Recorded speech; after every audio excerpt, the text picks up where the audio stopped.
Welcome to Unleashed, the podcast where we redefine leadership by focusing on what truly matters, the people driving change. Change leadership is about guiding people through transformation in a way that inspires them to embrace change because they believe in it.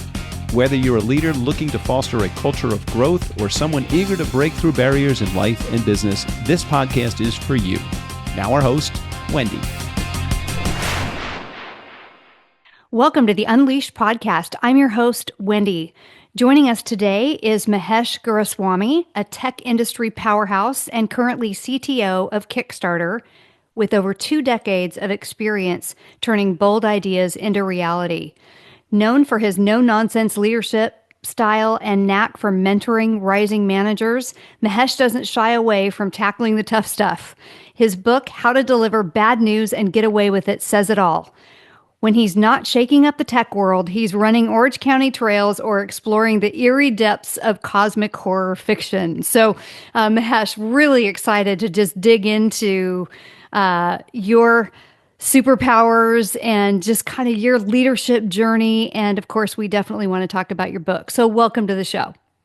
Oh, I'm happy to be here. That was way too kind.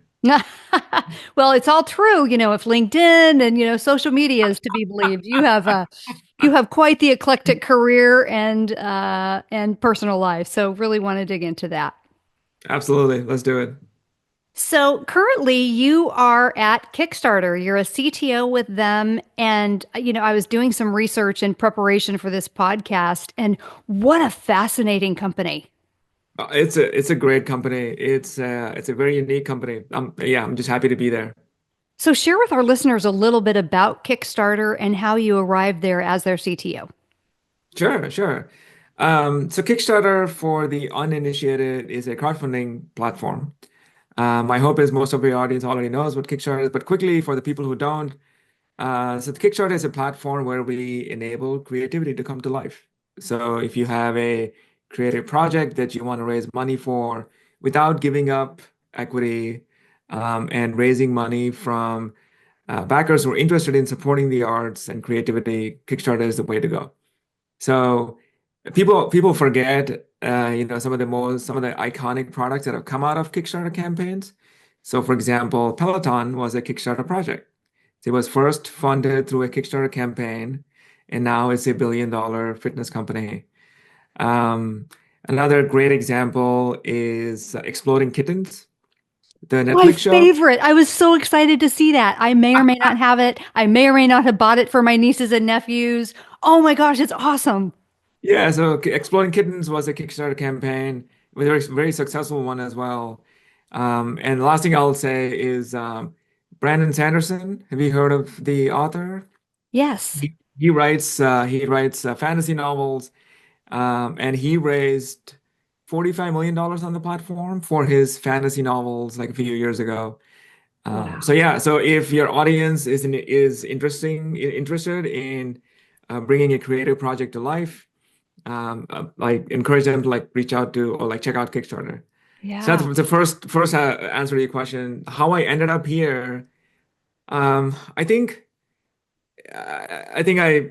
I tend to stay within the orbit of creator economy focused companies.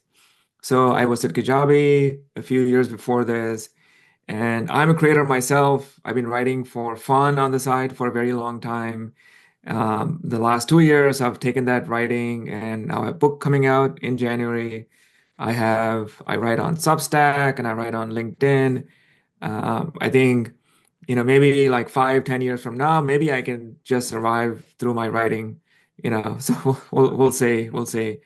But I have a lot of empathy and respect for entrepreneurs who try to figure out how to do things on their own and strike out on their own, specifically in the creator economy. That's what attracted me to Kajabi, which is a company focused on the creator economy.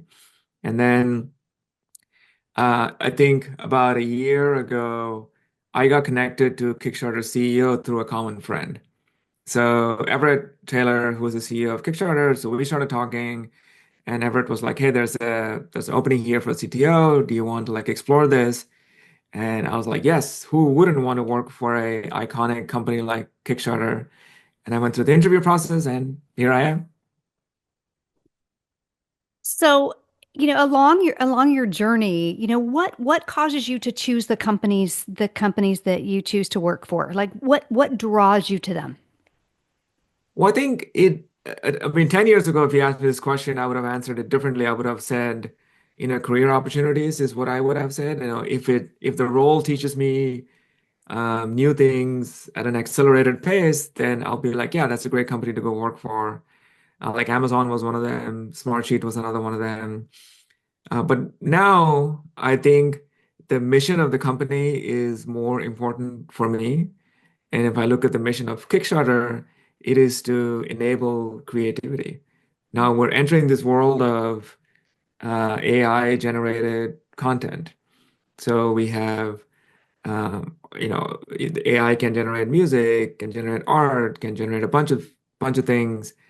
I think I firmly believe that human creativity is ours, is not the machines. Now, this might sound like a Luddite coming from a CTO. I think AI has its place. If it can automate things that are repetitive and rote, it can make people more efficient, make teams more productive. But when it comes to like true creativity, like I don't think I'll ever pay for art that was created by AI.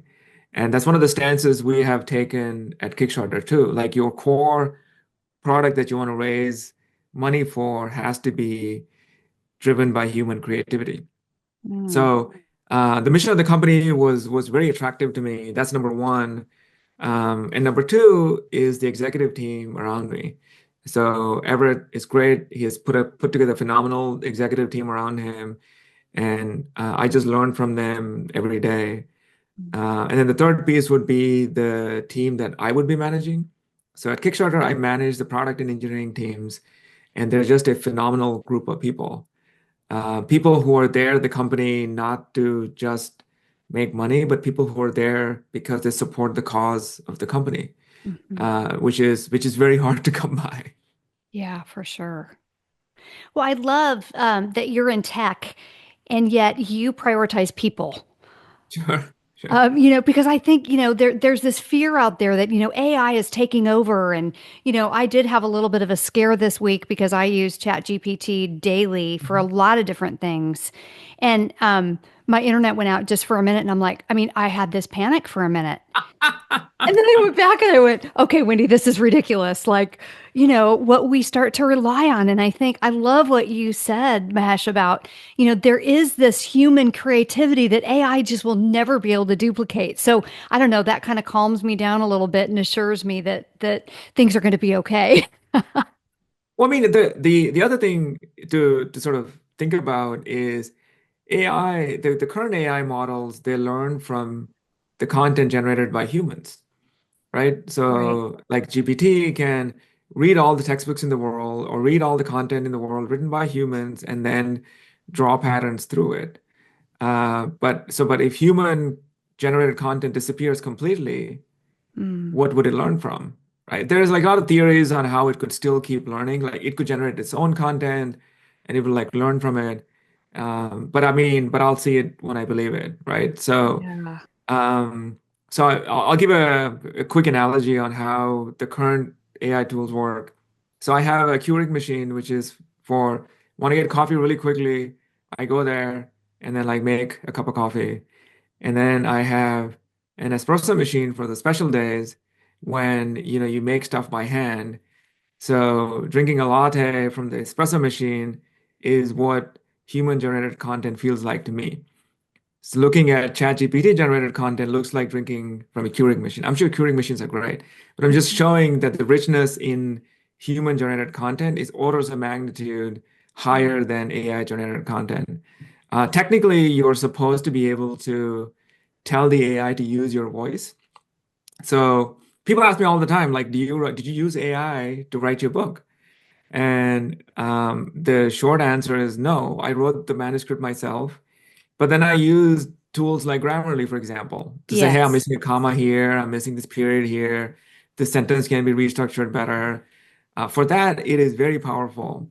But I even tried to have GPT generate summaries for my chapters, And no matter what I did, it could never get my tone right. It never like sounded like me. So maybe one day it'll get, you know, so good that it'll mimic human behavior. But I think that's what it will do, mimic human behavior. Yeah. Yeah. Maybe at some point it'll wake up and decide that it is different. Yeah. But that is like, I think, like in many, many, many years out. Well, I sure hope so. Although I read an article, I probably need to stop reading because it's actually starting to worry me just a little bit. But people who are in nursing homes, Hmm.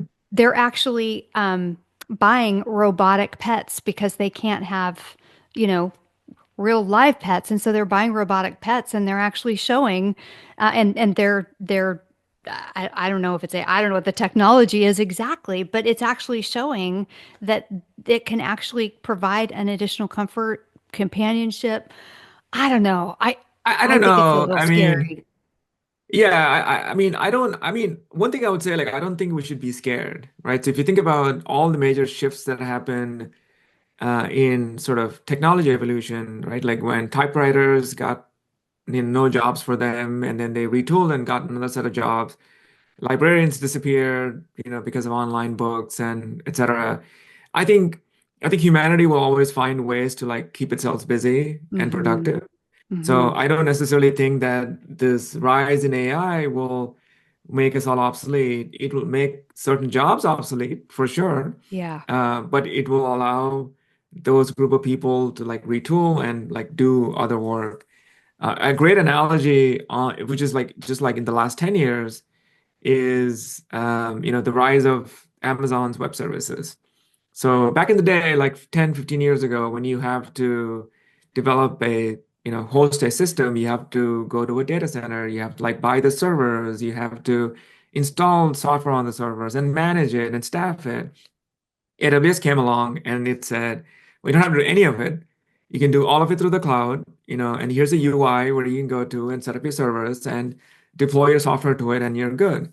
And there was a big worry that all those network admins and administrators will lose their jobs.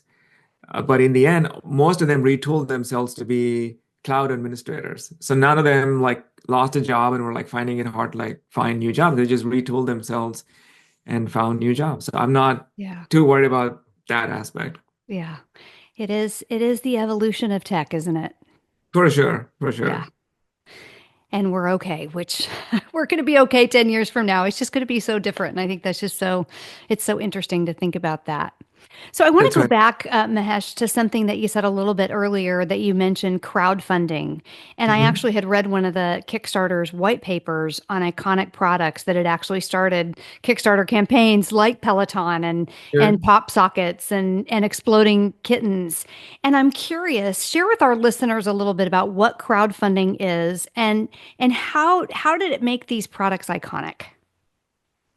So maybe it's best explained through an example, right? So let's say let's say I want to design a new watch, right? So I have a new idea for a watch, and this new hypothetical watch can do things better than the Apple Watch, or it's cheaper, or there's like some value proposition that's different.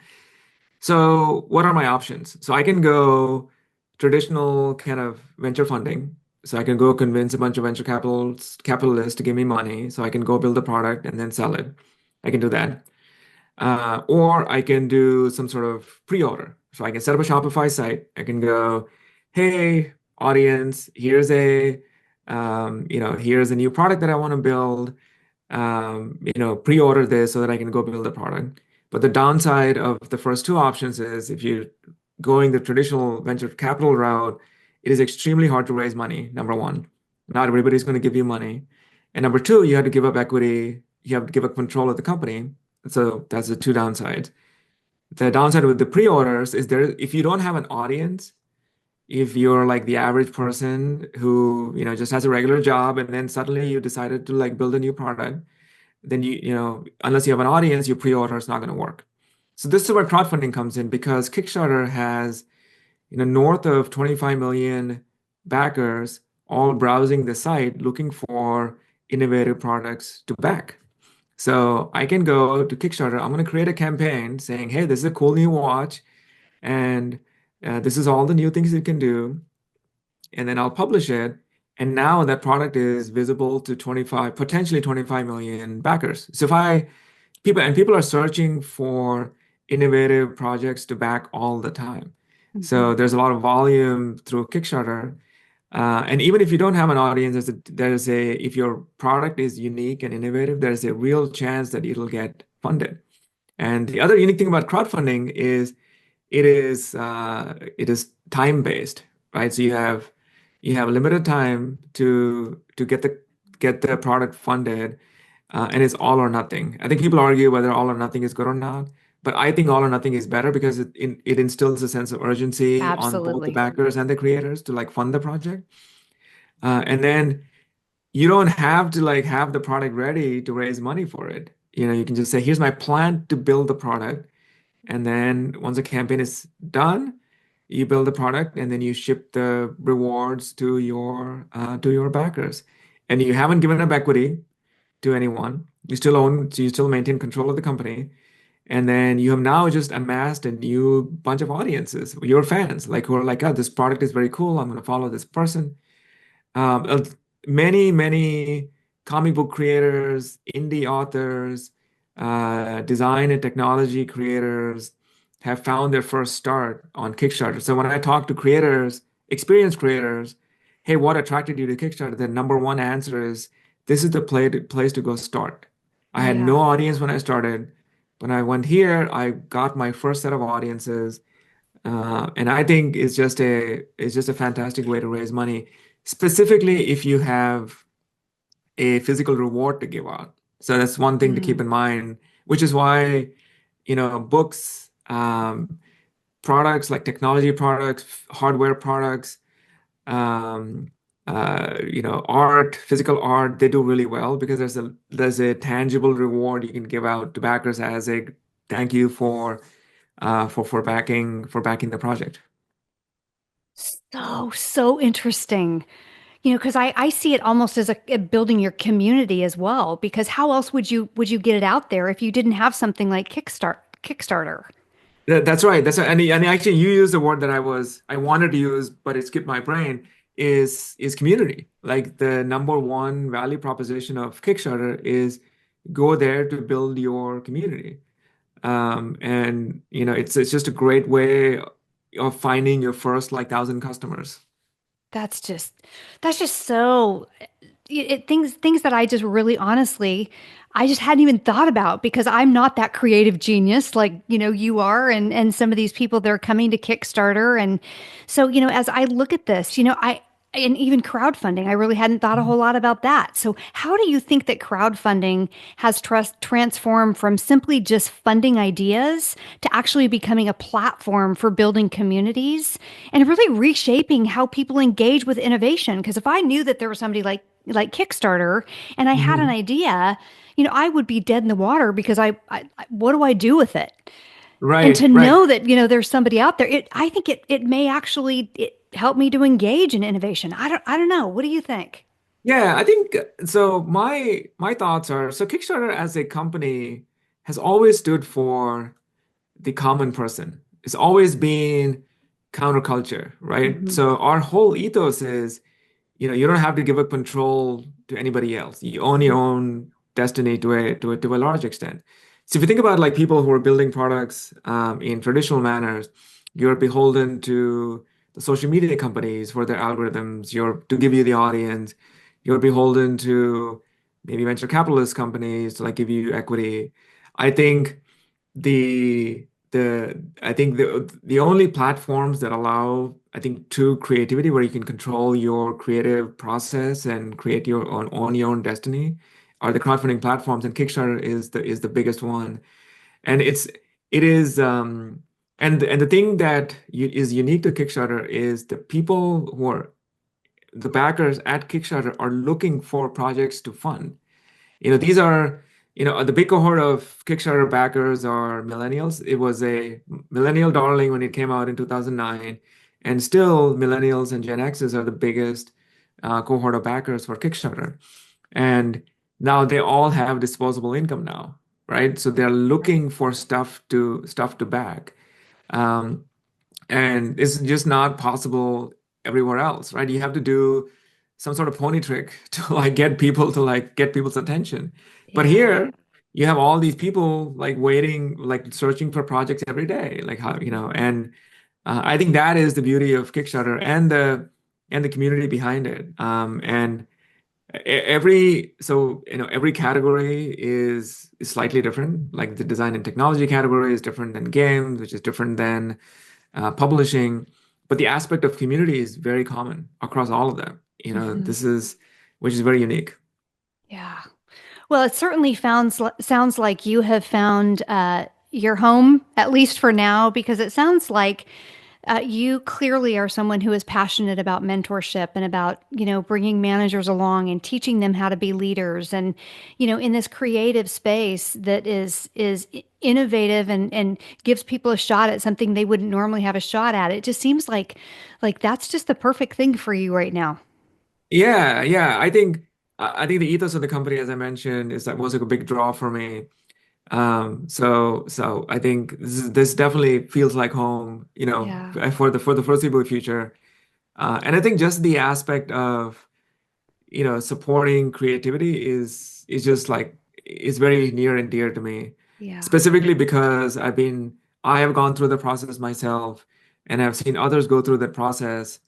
Um, and I think like going back to what you're saying about the people in nursing homes getting like robotic pets to like bond with, I think the cool thing about humans is they're not perfect, right? Hmm. Like everybody is unique, everybody has their quirks, and everybody has their flaws and needs and wants, and all of that packaged up surfaces as creativity. And that's my Mm. opinion. Yeah. And it's like an expression of the self. And that's what I do with my writing. That's what I do with the way I lead teams. And which is why I think Kickstarter is like perfect for that. Yeah, for sure. Well, let's dig into that a little bit more, Mahesh, and your personal leadership style. And I'm curious what your superpower is in leadership. Um, I think 6 months ago we did this personality assessment of the executive team. So everybody took this like questionnaire or like filled out this questionnaire. I think my biggest superpower is influencing and relationship building. Those are the two things that I'm really good at. Establishing trust with a new team, working with new people, quickly figuring out how to work with somebody that I've never worked with before, and then influencing them to do things that are beneficial for the company at large is probably what I would say is my Mhm. specialty. And when did you know that influencing and relationship building was your gift or your superpower? Probably about 10 or 15 years ago. So when I first started exploring management, one of my bosses back then who took a chance on me, he said that, hey, your superpower is somehow you get people to listen to you without pissing them off. So so I think you should figure out like how to like nurture that and how to like double down on that. And I haven't actively sort of kind of um refined that skill per se. I mean, I've read all the business books that talk about this, but I think I'm just hardwired like that. Hmm. And I've kind of like figured out like how to channel that into a career that is helpful for not just me but for others too. Yeah. And is that something you were born with, or is that something that you've developed over time? Because I think that's a very special and unique gift. So, were you just born with that? I don't know. I'm a Libra, so I have a feeling that I was. But again, like I think it's one thing to have some sort of skill, but it takes like mentors or Hmm. cool managers to tell you that you have that skill. So Hmm. when I first heard it from my boss, then I was like, oh, he was probably right. So let me just double down on it. Hmm. Because I'm never going to be the in your face type A executive. I'm very driven and very competitive, but I'm never going to be the one yelling at people in a room. So I kind of like a long time ago, I realized that that's not going to be my brand as I get closer and closer to the executive team. So I said, okay, if that's not the brand, like what is your brand? So then I said, okay, my brand is I help companies grow by matching people's aspirations with the company's aspirations. Mhm. And okay, let's motivate people internally to go do big things. Let's figure out how to remove roadblocks from teams so they are Mhm. able to move as fast as possible. Um, the one thing that running helped me was build up my competitive spirit. Because I remember as a kid, I was never like competitive. I didn't like play any competitive sports or anything like that. Um, but when I was 27, 28, when I just got married, I like put on a bunch of weight, and my doctor was like, "Hey, if you don't start losing weight, then you're gonna have to like go on medication, and you're way too young for that." And I was 28, 29. So when I Mhm. started running, and the initially was just like shed those pounds. But then I've been doing it since, and that is definitely like helped me build my competitive drive, right? So, okay, this time I couldn't climb this hill. Next time I'm gonna climb it. And there's just the release of endorphins as you get to the top of the hill is just, Mhm. it's just great. Yeah. So I kind of, my brand now is, calm under pressure, people focused, company focused, business first, but also competitive at the same time. Mhm. Well, you certainly have a background, I'm sure, in inspiring people and having influence on people just because of your calm spirit. So, you have that wisdom and yet you have this calm presence that I don't know, there's probably a lot of people that would follow that. So, I'm curious, every career has its defining moments. Mhm. And what is the boldest, most unexpected twist in your professional journey that has really shaped who you are today? Oh, wow. That is a very good question. Um, Boldest, most unexpected event. Twist. Yeah. A twist. Yeah. Have you ever had a twist that was just like, oh, didn't see that coming, that really changed the direction or helped shaped who you are today? Um, It's not a trick question. no, no, no. Maybe you I'm haven't trying had a to think. twist. I don't know. I'm trying to think. Um, okay. So I think, so as I mentioned before, so I was at Amazon for a few years, Yeah. and then the Alexa department grew very quickly. So when I joined, it was about 3,000 people in that department. By the time I left, it was about 10,000 people. I had a lot of fun in Alexa, but the bureaucracy was creeping up, so things got harder and harder to do as the department became bigger. So I started like branch out, reach out outside, and just to see what's out there. And then I encountered Smartsheet. So an executive recruiter reached out and said, "Hey, we have this company called Smartsheet." And so Smartsheet, when I joined, was not a public company. It was just about to go public, but I didn't know about it. And and everybody, a lot of people around me was like, "Why are you leaving Amazon for this company?" Because it doesn't seem to be like a really big company, and so why do you want to go? So I was like really attracted to the opportunity in front of me. I didn't know the company's going to go public, and I really like my hiring manager back then, Andy. I really, really respected the way he ran organizations. Um, I think he and I are very similar in how we run teams. So I really like was attracted to him. So I was like, oh, Andy's great. And then the company seems like solid. So I'm just gonna be there. I'm gonna go see what happens, right? So I joined as a director, and the next 3 years were the ride of my life because company was based out of Seattle, Bellevue in Washington, and they said, "Hey, we want to build a presence in Boston." I was in Boston back then, so they hired me to be the site leader, the engineering and site leader for Boston. So in my mind, I'm imagining, okay, this is about like 20 people, maybe. It's going to be great for a few years, and then I will move on to something else. But those next 3 years turned out to be a phenomenal ride. So I ended up, I think by the time I left, I was VP, I was an executive, Mm. and then the Boston side grew to, I think by the time I was done, engineering team was like 60, 70 people. And then I also got a team in Scotland, which is another like 30, 40 people. To this date, is one of the biggest teams that I have managed, and a lot of like building from ground up, right? So I was hired number one in that site, and then I hired the managers, I hired engineers, I hired product managers, I hired designers, and a lot of them ended up becoming like really close friends. Mm. So I and then they so what I was able to do at Smartsheet opened doors for Kajabi, and I ended up becoming the CTO at Kajabi when I moved to the West Coast. So I never expected that job to be what it turned out to be.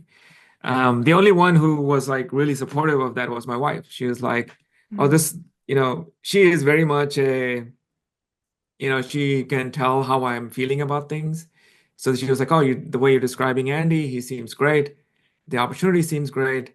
You never built teams from scratch, so this could be a great thing for you." Mm. And then it ended up being great. Some of my fondest memories of building and running a team are actually from Smartsheet.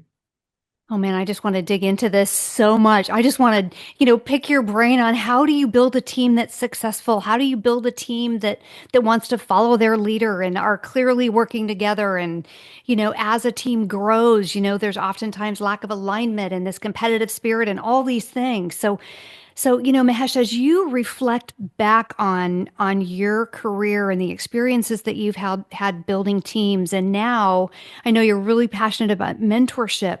What do you tell those people as part of being their mentor who are up and coming leaders and, they're where you were and, you're just going into this team and you're just building it from scratch and you maybe have never done it before. And, what do you share with them about your learnings and how they can become a VP and C-suite, part of the Yeah, C-suite? it's a really good question. And the answer, at least for the US, is fairly capitalistic in nature. So this is the harsh reality of being a leader in the States, and maybe across the globe. So, like when people become like new managers, they have this idealistic view in their minds, right? So they're imagining scenes from a movie where they're like, "Oh, my team is going to be around me. I'm going to like motivate them. They're going to follow me, and we're going to do great things. It's going to be great for the company. It's going to be great for everyone." But the reality is not like that, right? The I This is like is in the book that's coming out next month. One of the things I say in the book is managers have to think like an investment manager. So you're given responsibility for a bucket of money in the form of people, and you have to figure out how to make that bucket of money bigger than what it was when they gave it to you. Mm. And that doesn't mean that you sort of like drive your team to death, right? Like that's certainly not what I'm implying. But the value your team has produced, has to be above and beyond what it costs to run the team. That is the harsh corporate reality of what it takes to run teams. And and again, but that's just the kind of the underpinning of all leadership roles, including executive roles, this is actually extremely important if you want to explore the C-suite, because um, in the end, the board members have a fiduciary responsibility towards the company. They expect you as a CTO or CEO or whoever to follow and do the same thing. But having said that, right, like I want managers to internalize it, understand it, but I don't want them to use that line with their teams, right? Because Right. people join your team not to like make money for the company. Yes, I think that is, one of the overarching reasons, but they're there to build a career. They're there to make a difference. They're there to learn something new from the experience, right? So you have to figure out what is this person's unique dreams, aspirations, goals, and how do you get them to where they want to go and have it mesh with the company's goals at the same time. Hopefully, when you interview people, you can explain to them, here's what the job is, this is what success looks like in the job, and this is how the company is going to look at these outcomes, and then you're hiring the right people for the right jobs. But in the end, you have to be aware that people are there to get something out of the job. And you have to understand, as a leader, you have to understand what that is. I also never tell people, you know, like you have to like follow my directions. 99% of the time, I tell people, hey, here's your goal. This is where I want you to go. And here are the sort of boundaries of your sandbox. You can do this and this and this, but not this and this and this, because it's not going to be good for the company. Mhm. Within the sandbox, however you want to draw the line between A to B, it's your decision, right? So the boundaries of the sandbox could be time, right? So you have 2 weeks to do this, or you have 2 months to do this, or you have a year to do this. Or the sandbox could be people. There are only 3 people attached to this project. Mhm. So 3 people, 3 months, that's what you get. And let's figure out like how to use that people Mhm. and time to get the stuff done for the company. Mhm. And there are very few things that I say are my decisions.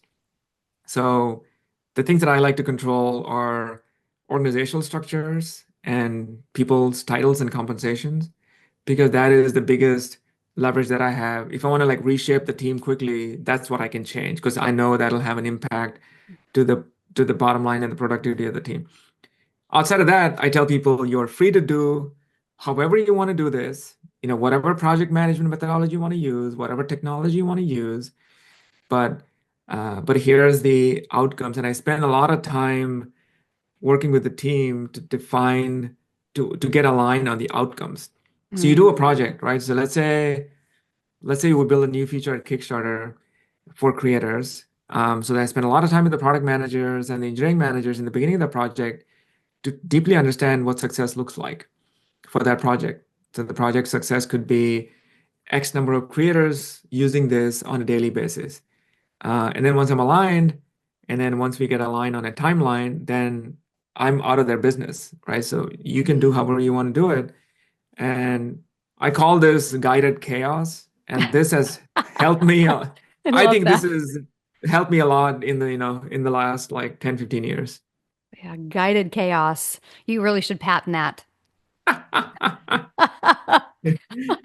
And is that part of your book? Is that a chapter in your book is guiding chaos? Well, I mean, I was thinking about it, but it doesn't exactly fit the theme of the book, which is about how to deliver bad news. So I left it out of it. But when I'm interviewing people who might end up joining my team, they ask me, "What is your management style?" And I would typically say, "Hey, it's guided chaos," right? So Right. I'm not in people's business all the time. I trust you to do the job well. But I pay attention to the beginning and the end of the project. And in the Yeah. middle, you can do whatever you want. Oh, and Mahesh, I think that's one of the most difficult things for especially a new manager who's coming from actually being the doer and now they're the leader. Oh, And so so now they hard. have to let go. And oh my goodness, is that hard? And everybody goes, oh, just delegate. Yeah, you try to delegate. It's not easy. Yeah, so in the tech world, I do have a framework that I give new managers.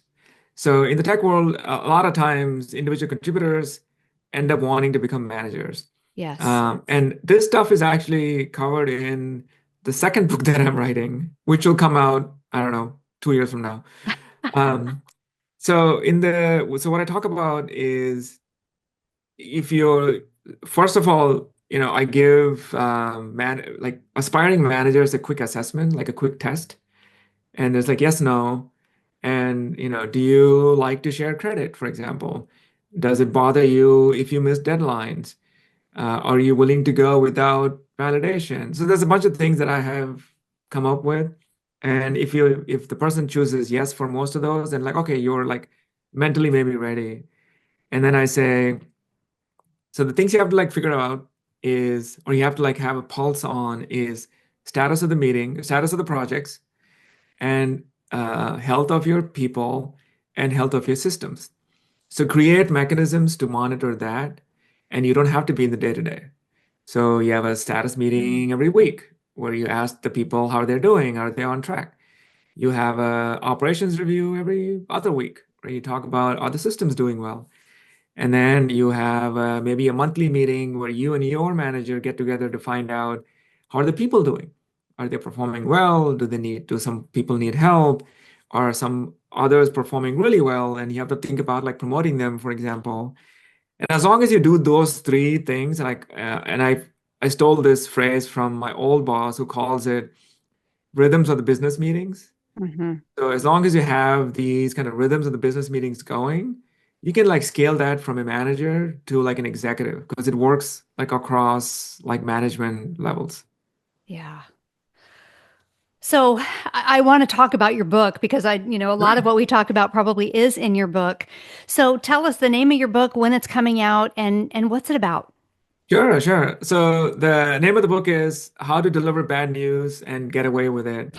So good. I love the next part of that. How to get away with it. Yeah. Yeah, it's definitely like tongue in cheek. Definitely the book is not about how to deliver bad news in a sneaky way.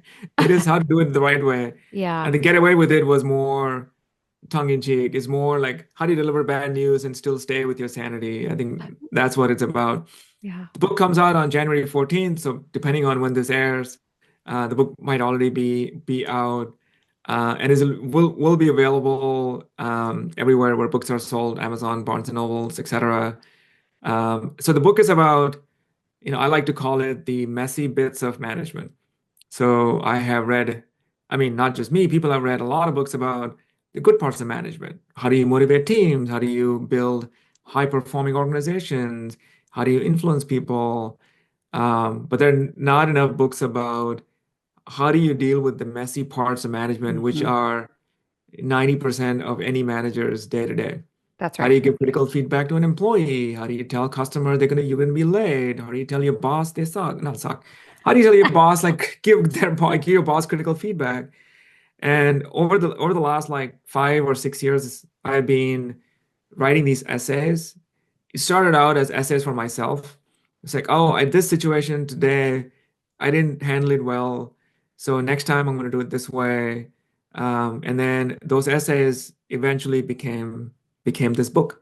Mm. Okay, so I'm curious because every book is usually a solution to a failure. And so Sure. I want to know what the worst way you have witnessed bad news being delivered. Oh, it's actually in the book too. Oh, of course it is. Yeah, a lot of it are like personal experiences, a combination of what I've done well and what I have not done well and what I would do differently next time around. So this one instance, which actually kind of started this whole journey of how to become better at delivering bad news, was my first time being a manager. So the very first time I made the jump from individual contributor to manager, and there was this person who was not performing well. And my personality is like I'm wired to be a people pleaser. So I want to be nice to everybody. I don't want anybody to feel bad. I want everybody to feel great. And that's just the way I am. So I found it very hard to give this feedback to this person. So I would like, say what I thought was critical feedback, but I would actually say like a softball version of it. So it never actually like sunk in for that person. So sometimes you have to, like, not sometimes, when the moment is right, you have to tell the employee that, hey, person, this is not working out well. If you don't fix this, then we will have to let you go. That's right. It's very hard for managers to say that, Mhm. especially the new managers. And I was in the same boat. It got so bad that my manager noticed it. And so he was like, hey, you're not delivering this right message to this employee. So, because they would have like skip level one-on-ones, and he would suss out that, okay, he's clearly not getting the message from me. So then one day I decided to break the news. So I took him out for a walk. This was back in Boston. So it was downtown Boston. So we're walking around, and I told him, "Hey, you're not working out well, and and then we might have to like let you go." And it was a complete shock to that person. And they were shocked because they've not heard it before. And they were surprised that it came out of the blue. And they were also surprised that it had escalated immediately to like potentially termination, which I completely like flubbed that message.